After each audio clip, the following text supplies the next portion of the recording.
ప్రసాద్ గారికి నా పదాభివందనములు. సహాయోద్యోగులందరికీ నమస్సులు. జీవాత్మవాది తను జ్ఞాని అని అనుకుంటాడని ఇంతకు ముందు క్లాసులో చూశాం. అతని ఉద్దేశంలో ఆత్మ కర్త భోక్త, అది జ్ఞానం కాదని, ఆత్మ అకర్త అన్న జ్ఞానం ఒక్కటే మోక్షాన్ని ఇస్తుందని శంకరాచార్యుల వారు అనేక కోణాల్లో నిరూపించారు. కర్తృత్వ నిషేధేన ఏవ మోక్ష భవతి అంటారు శంకరాచార్యుల వారు. కర్త అనుకుంటే అతని సంసారం తప్పదు అని పదే పదే చెప్పారు. ఈ కర్తృత్వాన్ని ఎలా నిషేధించాలి అంటే అహం అకర్త అనే జ్ఞానంలో నిలబడాలి. అకర్తృత్వ జ్ఞానేన కర్తృత్వ నిషేధ ఏవ మోక్ష భవతి. నేను అకర్తను అనే జ్ఞానం పొందితేనే నేను కర్తను అనే భావనను నిషేధించగలుగుతాము. అదే మోక్షం. జీవాత్మవాదుల లాగానే న్యాయ వైశేషికులు పూర్వమీమాంసకులు కూడా ఆత్మ కర్త భోక్త అంటారు. వారి వాదనలను కూడా శంకరాచార్యుల వారు ఖండించి ఆత్మ అకర్త అని నిరూపిస్తారు. ఈ నేపథ్యంతో న్యాయ వైశేషిక పూర్వమీమాంసకుల వాదనలు, దానికి శంకరాచార్యుల వారి ఖండన ఇప్పుడు చూద్దాం. ఈరోజు మన టాపిక్ ఆత్మ అకర్త. దాని మీద వాదన ప్రతివాదన చూడబోతున్నాం. సుమంగళి న్యాయ వైశేషిక పూర్వ మీమాంసరాలిగా, నేను సిద్ధాంతిగా వాదనను వినిపిస్తాం. న్యాయ వైశేషికులమైన మేము ఆత్మకర్త అని మా దృఢ నమ్మకం. సిద్ధాంతి గారు, ఎందుకు ఇలా అంటున్నామంటే ఆత్మ సర్వవ్యాపకం అని, కానీ అది ద్రవ్యం, ఆత్మ చైతన్యం కాదు. ఎన్ని జీవులు ఉంటే అన్ని ఆత్మలు ఉన్నాయి అని అర్థం చేసుకోండి. ఇంకో విషయం ఏమిటంటే ఆత్మ మనసు రెండు జడమే. ఆత్మ సర్వవ్యాపకమని ఒప్పుకుంటాం, అయితే మనసు అణువంత చిన్నదిగా ఉంటుంది. సర్వవ్యాపక ఆత్మ జడ ఆత్మ. ఈ అణువంత జడ మనసుతో జాగ్రత్తావస్థలో కలుస్తుంది. ఈ రెండు కలవటం వల్ల వాటి గుణంగా చైతన్యం కొత్తగా పుడుతుంది. చైతన్యం ముందు నుంచి లేదు, కాకపోతే చైతన్యానికి విడిగా ఉనికి లేదు. మీకు మా వాదన అర్థం కావాలంటే ఒక ఉదాహరణ చెబుతాను. పొడుగు మనిషి అని అంటే మనిషి నామవాచకం, పొడుగు అనేది విశేషణం. విశేషణానికి విడిగా ఉనికి లేదు. మనిషి పదం లేకపోతే పొడుగుకి ఉనికి లేదు. అలాగే చైతన్యం కూడా ఒక విశేషణం. కాబట్టి ఆత్మ లేకపోతే చైతన్యానికి విడిగా ఉనికి లేదు. ఉదాహరణకి ఒక ఫలాన్ని మీరు వాడినట్టుగా చైతన్యం సంతరించుకున్న ఆత్మ మనస్సుని, ఇంద్రియాలను వాడుకొని సుఖ దుఃఖాలను అనుభవం పొందుతుంది. సుఖ దుఃఖాలు రాగద్వేషాల వల్ల ఏర్పడతాయి. రాగం ఏర్పడితే సుఖం వస్తుంది, ద్వేషం ఏర్పడితే దుఃఖం కలుగుతుంది. దీనివల్ల ప్రవృత్తి నివృత్తి పొందుతాయి. రాగం కలిగితే ప్రవృత్తి అంటాం, ద్వేషం నుంచి దూరంగా వెళ్ళడాన్ని నివృత్తి అని అంటాం. ఇవన్నీ ఆత్మగుణాలు. సుఖ దుఃఖాలు, రాగద్వేషాలు ఇవన్నీ ఆత్మకే చెందుతాయి, కానీ మనసుకి చెందవు. మనసు జడం. ప్రవృత్తి నివృత్తి ఏర్పడడాన్ని ప్రయత్నం అంటారు. మామూలుగా ఈ ప్రయత్నం అంటే ఎఫర్ట్, ఒక పని చేయటానికి శ్రమ పెట్టడం. కానీ మా ఉద్దేశంలో ప్రయత్నం అంటే విల్ పవర్. ఒక్క నిమిషం ఆగండి. ప్రయత్నం అంటే విల్ పవర్ అంటున్నారు, అది మనసుకు కదా ఉండేది. అదే చెప్పబోతున్నాను. మీరేమో విల్ పవర్ మనసుకి ఉంది అంటారు, కానీ మా ఉద్దేశంలో విల్ పవర్ మనసుకి కాదు, అది ఆత్మ యొక్క గుణం. ఆత్మ ఈ విల్ పవర్ అనే గుణాన్ని ప్రవృత్తికి గాని నివృత్తికి గాని వాడుతుంది. ఈ ప్రవృత్తి నివృత్తి మార్గాలని మేము కర్మ అని అంటాము. కర్మ చేయడానికి ఆధారం సుఖ దుఃఖాలు అనుభవం కూడా. ఈ సుఖ దుఃఖ అనుభవం వల్ల సుఖ దుఃఖ స్మృతి ఏర్పడుతుంది. సుఖ దుఃఖ స్మృతి ఏర్పడటం వల్ల సుఖ దుఃఖాల మీద రాగద్వేషాలు ఏర్పడతాయి. ఈ రాగద్వేషాల వల్ల ప్రయత్నం చేస్తాం. ఈ ప్రయత్నాన్ని కర్మ అని అంటారు. ఒక సాధకుడు సుఖ దుఃఖ అనుభవం, సుఖ దుఃఖ స్మృతి, సుఖ దుఃఖ రాగద్వేషాల వల్ల కర్మ చేస్తాడు. అందువల్ల ఆత్మకర్తే కానీ మీరన్నట్టు అకర్త కాదు. మీకు ఇంకో కోణంలోంచి కూడా చెప్పాలంటే స్మృతి ఇచ్చ, ప్రయత్నం ఈ మూడు ఆత్మ యొక్క గుణాలు. కాబట్టి ఆత్మకర్తే కాక ఆత్మ సగుణం కూడా అనేది మా ఉపసిద్ధాంతం. మీకు ఆత్మ అకర్త అని ముందు ముందు నిరూపిస్తాను. కానీ అద్వైతం ప్రకారం మాత్రం ఆత్మ నిర్గుణం. మీరు వేద ప్రమాణాన్ని నమ్ముతారు కదా, కాబట్టి ఆత్మ నిర్గుణం అని చూపించడానికి మనకి భగవద్గీతలోని 13వ అధ్యాయంలో 7వ శ్లోకంలో ఏముందంటే, ఇచ్చ, ద్వేషం, సుఖం, దుఃఖం, ధృతి వికారాలన్నీ కూడా క్షేత్రానికి చెందుతాయి, కానీ ఆత్మకు కావు అని అక్కడ కృష్ణ పరమాత్మ చెప్పాడు. దీన్ని బట్టి ఇవన్నీ అనాత్మకి చెందుతాయి, కానీ ఆత్మకు చెందవు అని స్పష్టంగా అర్థమవుతుంది. అయితే మీకు అదే భగవద్గీత ఉదాహరణ నేను ఇస్తాను. ఒకరు భగవద్గీత నేర్చుకుంటున్నారు. భగవద్గీత క్లాస్ కి వస్తున్నారు. ముందు రోజు ఒక క్లాస్ కి వచ్చాడు. అతనికి నచ్చింది. ముందు రోజు విన్నది అతనికి గుర్తుంది, అది స్మృతి. అది నచ్చి మళ్ళీ రెండో క్లాస్ కి కూడా వచ్చాడు. అంటే ఇచ్చ ఉంది, స్మృతి ఉంది, ఇచ్చ ఉంది. కాబట్టి దీన్ని బట్టి మనకు అర్థమయ్యేది ఏమిటంటే, ఆత్మ కరోతి, కర్మ చేస్తుంది అని అర్థం. మీరు చెప్పే దశలన్నీ పొరపాటండి. నేను అనుభవిస్తున్నాను, నేను కర్తను, నేను భోక్తను, నాకు రేఖద్వేషాలు ఉన్నాయి, వాటి వల్ల నేను ఫ్రీ విల్ ఉపయోగిస్తున్నాను అనేది మీ అపోహ. ఇవన్నీ బాడీ మైండ్ సెన్స్ కిందకి వస్తాయి, అంటే శరీరాలకు వర్తిస్తాయి. కృష్ణ పరమాత్మ ఉపద్రష్ట అనుమంతంచ అని చెప్తాడు భగవద్గీతలో ఒక చోట. అంటే ఆత్మ సాక్షిభూతంగా చూస్తుందే కానీ ఏ పని చేయదు. అందువల్ల మీరు అనుకుంటున్నవన్నీ మిథ్యా ప్రయత్నం మాత్రమే, ప్రత్యయం మాత్రమే. మా వాదనను మిథ్యా ప్రయత్నం అనటం ఏమిటి? మాది అపోహ అని మీరు ఎలా అంటారు? మీ సిద్ధాంతం ప్రకారము చైతన్యం ఏర్పడింది సర్వవ్యాపకమైన ఆత్మ జడమైన అణువంత మనసుతో కలియడం వల్ల. మీ సిద్ధాంతంలో రెండు తప్పులున్నాయి.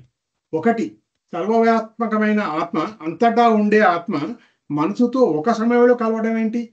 అది పొరపాటు. సర్వవ్యాపకమని మీరే ఒప్పుకుంటున్నారు, మరి మనసుతో ఎప్పుడూ ఉంటూనే ఉండాలి కదా. రెండవది, ఆత్మ మనసుతో కలుస్తుందనే సిద్ధాంతమే తప్పు. లౌకికంగా ఆలోచించినప్పుడు ఫౌండేషన్ సరిగా లేని బిల్డింగ్ ఎలా నిలుస్తుంది? అలాగే మీ తప్పుడు సిద్ధాంతం మీద మీరు ఏర్పరచుకున్న సూత్రాలకు అన్నీ తప్పే. అందువల్ల మీ వాదన చెల్లదు. సరే, అయితే మీ సిద్ధాంతం కూడా ఒకటి తప్పే. మీరేమంటున్నారు? జగత్తును మిథ్యగా కొట్టేస్తున్నారు. మిథ్యగా కొట్టేయాలంటే ఇంకొక అసలైన జగత్తు ఉండాలి కదా. మీరు దేనినైనా అధ్యాస అంటే దానికి ముందు అసలైన అనుభవం జరిగి ఉండాలి. ఉదాహరణకి తాడును చూసి పాము అని అనేటట్టయితే అక్కడ 3 దశలు ఉండాలి. 1, నిజం పాము ఉండాలి. 2, నిజం పామును చూసి ఉండాలి. 3, చూసిన వాడిలో భయం కలగాలి. దీన్ని పూర్వ ప్రమాజనిత సంస్కారం అని అంటారు. నిజం పాము ఉందని తెలియకపోతే, నిజం పామును అతడు ఎన్నడూ అనుభవించకపోయి ఉంటే తాడుని చూసి పాముని ఎలా పొరపడతాడు? అది అసాధ్యం. కలలో కూడా మనం ఏం చూస్తున్నాం? మనం జాగ్రత్తావస్థలో ఏమి అనుభవిస్తున్నాము దాన్నే మనం కలలో చూస్తాం. అందువల్ల మీరు ఇప్పుడు జగత్తును మిథ్య అని అనేటట్టయితే ఇంకొక సత్య జగత్తు కూడా ఉండాలి కదా. అది పూర్వం అని అవ్వాలి. అందువల్ల మీరు దేనికైనా మిథ్య కర్తృత్వం అని ఆపాదిస్తే నిజ కర్తృత్వం ఉండి తీరాలి. అందువల్ల జగత్తు మిథ్య అంటే నిజం జగత్తు కూడా ఉండాలి కదా. దీనికి మీరు ఒకసారి నేను రాసిన విచార సాగరము, బ్రహ్మసూత్రాల భాష్యము, అధ్యాస భాష్యం చదవండి, అర్థమవుతుంది. అధ్యాస 2 రకాలు. ఒక రకము మీరు చెప్పింది, ఒక అనుభవము పొరపాటు అవ్వాలంటే దానికి సంబంధించిన నిజ అనుభవం అంతకుముందు అనుభవించి ఉండాలి. అంటే తాడును చూసి పాము అన్నారు అంటే నిజంగానే పామును వారి జీవితంలో చూసి ఉండాలి. రెండవ రకము, ఆ పాము విషయమే తీసుకుంటే నిజం పాము అనుభవమే కానవసరం లేదు. పాముని మీరు ఒక నాటకంలో కూడా చూసి ఉండవచ్చు. మీరు నిజంగా పామును చూడలేదు, నాటకంలో చూశారు. ఆ నాటకంలో చూసిన పాముని నిజమని నమ్మి ఇక్కడ తాడు మీద ఆరోపిస్తున్నారు. అలాగే పూర్వ అనుభవ జనిత సంస్కారం ఉండాలి అన్నది నిజమే, కానీ మిథ్యా సంస్కారం కూడా అవ్వచ్చు కదా. నిజానికి ప్రపంచం మిథ్య. మీరు అంతకుముందు ఈ మిథ్యా ప్రపంచాన్ని చూశారు, కానీ మీరు ఎప్పటి నుంచో అది సత్యం అనుకుంటున్నారు. ఈ మిథ్యా ప్రపంచాన్ని ఎలా సత్యం అనుకుంటున్నారో అలాగే ఎప్పటి నుంచో మీరు నేను కర్తను అని అనుకుంటున్నారు. అది ఎప్పటి నుంచో వచ్చిన పొరపాటు. మన అజ్ఞానం అజ్ఞానం అనే పెట్టుబడితో పుట్టాం కదా. ఆ అజ్ఞానం ఏమిటి? ఆత్మ గురించిన అజ్ఞానం. ఆత్మకర్త అనుకుంటున్నాము. అది ఇవాళ వచ్చింది కాదు, జన్మజన్మలుగా వస్తున్న అజ్ఞానం. నేను కర్తని, ఈ ప్రపంచం సత్యము, ఇది అధ్యాస. ఇటువంటి అధ్యాస ఎప్పటి నుంచో కొనసాగుతుంది. ఎందువల్ల? దేహాది సంఘస్య అభిమానం వల్ల. అలాగే వేదాంతానికి రానంత వరకు నేను ఎవరు అంటే నేను శరీరమే అని అనుకుంటాం. ద్వైతం నిజం అనుకుంటాం. కానీ వేదాంతానికి వస్తేనే తెలుస్తుంది ద్వైతం మిథ్య అని, అద్వైతం ఒక్కటే సత్యం అని. మీకు ముఖ్య ఆత్మ గురించిన జ్ఞానం లేదు, అది ఉందనుకుంటున్నారు. కాబట్టి మీ జ్ఞానము మిథ్యాపత్యమే. మీరు జ్ఞానకాండ కోణం నుంచి ఆత్మ అకర్త అని చెప్పడం చాలా తేలిక. కానీ కర్మకాండలో ఆత్మకర్త అని స్పష్టంగా తెలుస్తుంది కదా. లేదు లేదు, కర్మకాండలో కూడా ఆత్మకర్త అని ఎక్కడా చెప్పబడలేదు. కర్తృత్వ అధ్యాస అనాది. దానిని పోగొట్టకపోతే అది అనంతంగా కొనసాగుతుంది. అంటే మనలో కర్తృత్వ భావన అజ్ఞానం ఉన్నంత వరకు మిగిలిపోతుంది. జ్ఞానం రాగానే సరిపోదు, జ్ఞాన నిష్టలో నిలబడాలి. అంటే ఎప్పుడూ నేను కర్తను అన్న భావన లేకుండా ఉండాలి. ఎందుకంటే జ్ఞానాన్ని పొందిన తర్వాత కూడా అలవాటుగా మనం కర్మలు చేసినప్పుడు నేను కర్తను అనే భావనలో పడిపోయే ప్రమాదం ఉంది. కాబట్టి జ్ఞానం మూలంగా కర్తృత్వ అధ్యాస పూర్తిగా పోవాలి. జ్ఞాన నిష్టలో నిలబడితే సంసార భావన పోతుంది. దీన్ని ఆత్యంతిక సంసార నివృత్తి అంటారు. ఇది శాశ్వతంగా అజ్ఞానము వల్ల వచ్చే దేహాభిమానాన్ని పోగొడుతుంది. దేహాభిమానము రెండు రకాలు. ఒకటి సామాన్య అభిమానము, అంటే ప్రారంధం వల్ల కలిగే నొప్పి, బాధ, ఆకలి, దాహం మొదలైనవి. విశేష అభిమానం రెండవది. అజ్ఞానం వల్ల నేను శరీరము అనే భావం. దీనివలన నా శరీరానికే బాధ ఎందుకు అనే మానసికంగా బాధ పడడం జరుగుతుంది. విద్యారణ్యుల వారు వీటినే జ్వరము, అనుజ్వరము అంటారు. శరీరానికి జ్వరం రావడము సహజం, కానీ దానివల్ల మానసిక బాధ అంటే అనుజ్వరం నువ్వు తప్పించుకోవడం మన చేతిలో ఉంది. జీవన్ముక్తుడు ఈ విశేష అభిమానాన్ని పోగొట్టుకొని తనను నిత్యముక్తుడిగా భావిస్తాడు. మీరు తెలుసుకోవాల్సింది ఏమిటంటే శరీరానికి సహజంగా వచ్చే బాధలు, అనుభూతులను తప్పించుకోలేము. కానీ అవి నాకు సంబంధించినవిగా భావించడాన్ని, అంటే విశేష అభిమానాన్ని మాత్రం వదిలేయవచ్చు.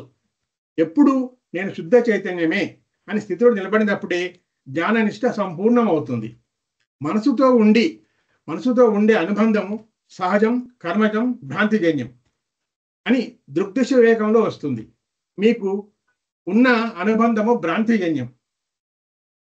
మాకు ఉన్న అనుబంధం భ్రాంతిజన్యం అని ఎలా అంటారండి? మరి మనసుతో, శరీరంతో మమేకం చెందకుండా ఎలా ఉండగలం? ఇది అర్థం చేసుకోవటానికి మీకు ఒక ఉదాహరణ చెప్తాను. మనము ఆవు, గేదె, గాడిద చూస్తే అవి వేరు, మనం వేరు అని స్పష్టంగా తెలుసుకుంటాం కదా. వాటికి నొప్పి వస్తే అది మనకు వచ్చినట్టుగా భావించాం కదా. అలాగే జ్ఞానానంతరము జ్ఞాని తన శరీరాన్ని కూడా ఒక బాహ్య వస్తువుగా, ఒక ఆబ్జెక్టుగా చూస్తాడు. జ్ఞాని శరీరానికి నొప్పి వస్తే బాధ అనిపించినా నాకే ఎందుకు అన్న భావన అతనికి రాదు. అవసరమైన చికిత్స చేసుకుంటాడే కానీ అంతకు మించి శరీరంతో మమేకం కాడు. ఇది అర్థం చేసుకోకపోతే చీకట్లో చెట్టును చూసి మనిషిగా భ్రమించినట్లు తాను శరీరాన్ని పొరపడే అవకాశం ఉంటుంది. ఇది అజ్ఞాన స్థితి. కాబట్టి నేను ఈ శరీరము లేదా మనసును కాదు, శరీరము మనసును సాక్షిగా చూసే ఆ సాక్షి చైతన్యాన్ని నేనే అని ధ్యానంలో నిలబడాలి. ఆలోచనలు ఉన్నా, ఆలోచనలు లేని మనసుని సాక్షిగా చూసి సాక్షి చైతన్యాన్ని నేను అనే ధ్యానంలో నిలబడాలి. అలా ఎందుకు చూడాలి? నేను శరీరాన్ని, మనసును అని అనుకుంటే కలిగే నష్టం ఏంటి అసలు? శరీరానికి లేదా మనసుకు వచ్చే బాధలను పూర్తిగా నివారించలేము. కానీ అవి నాకే ఎందుకు అని భావించకుండా శరీరంతో లేదా మనసుతో మమేకం చెందకుంటే ఆ బాధ తక్కువగా అనిపిస్తుంది. ఈ బాధ నా శరీరానికి వచ్చింది, కానీ అది నాకు కాదు అని స్పష్టంగా తెలుసుకొని చూడటమే ప్రధాన విషయం. జ్ఞానస్థితిలో ఉన్నవాడు తన శరీరము, మనసులతో పెనవేసుకోరు. అవి బయట ఉన్న వస్తువుల్లాగా కనిపిస్తాయి. సంచిత కర్మ, ప్రారబ్ధ కర్మ, ఆగామి కర్మలు శరీరానికి కానీ నాకు కాదు అని అర్థం చేసుకుంటాడు. ఎవరైనా తమ బాధ గురించి పదే పదే ఆలోచిస్తే ఆ బాధ ఇంకా ఎక్కువ అవుతుంది. ఆ సమయంలో మనస్సు ఇతర విషయాల్లో నిమగ్నమైపోతే ఆ బాధ భరించదగినదిగా మారిపోతుంది. కానీ జ్ఞాని మాత్రము పనిలో మునిగిపోయి బాధను మర్చిపోడు. తన నిజమైన జ్ఞాన స్థితిలో నిలబడి బాధపై అధికారం సాధిస్తాడు. ఈ స్థితి రావడానికి నాకు ద్వేషము, రాగము, లోభము, మోహము లేవు అనే స్థిర జ్ఞానాన్ని ధ్యానం చేయాలి. పూర్వ మీమాంసకుడిగా నేను ఒక మాట చెప్తాను. తండ్రి కొడుకుతో అందరూ నిన్ను నా పుత్రుడు అంటారు, కానీ నా ఉద్దేశంలో నువ్వు నేను ఒకటే అంటాడు. ఇది శాస్త్రం ఇచ్చిన ఉదాహరణ. దీన్ని గౌణ ప్రత్యయం అంటారు కదా. అలాగే నేను కర్తను అని చెప్తుంటే దాన్ని గౌణ ప్రత్యయం ఎందుకు తీసుకోరు?